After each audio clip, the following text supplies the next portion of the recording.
Voice messages में वो रोते हुए कह रही थी कि मेरे घर वाले ज़बरदस्ती मेरी शादी कहीं और कर रहे हैं, मगर मुझे तुमसे ही शादी करनी है। तुम्हें खुदा का वास्ता है, प्लीज़ आकर मुझे यहाँ से ले जाओ।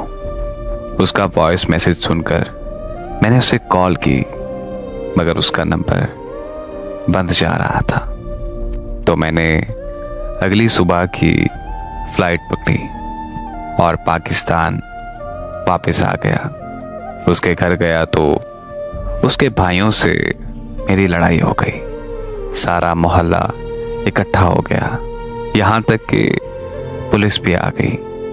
पुलिस वाले मुझे पकड़कर थाने ले गए और पूछताछ करके मुझे छोड़ दिया।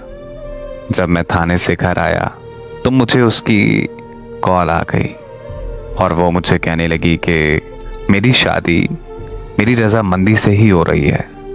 मैंने फिर उससे पूछा कि तुमने उस दिन वो वॉइस मैसेज क्यों किया?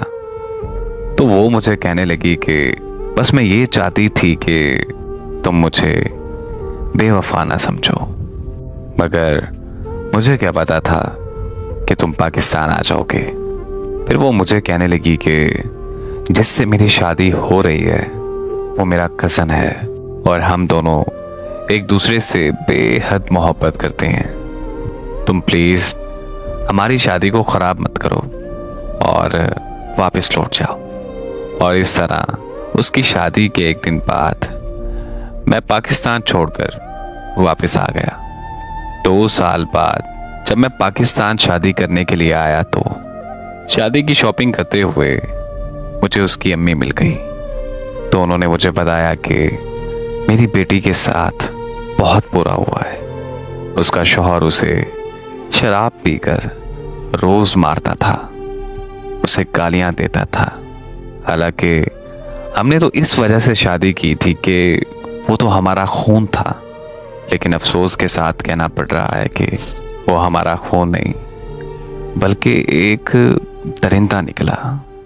उसके साथ साथ उसके ससुराल वाले भी उसे रोज मारते थे, उसे अजियत देते थे, बात बात पर उसे बदकिरदार कहते थे।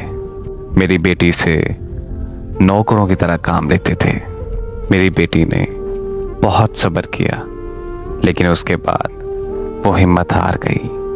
मेरी बेटी घर आ गई। उसके शौहर ने उसे तलाक दे दी। तलाक देने के बाद वो डिप्रेशन में आ गई थी। मुझे याद है कि वो मुझे कहा करती थी कि आज मेरे साथ जो कुछ भी हो रहा है ये मकाफाते अमल है। अगर आज मैं उसके साथ बुरा ना करती, उसके साथ मोहब्बत का खेल ना खेलती, मोहब्बत का दावा ना करती, तो शायद आज मैं अपनी हंसी खुशी जिंदगी गुजार रही होती। उसे सारी जिंदगी अब ये पछतावा रहेगा कि उसने एक मोहब्बत करने वाले शख्स को ठुकरा दिया।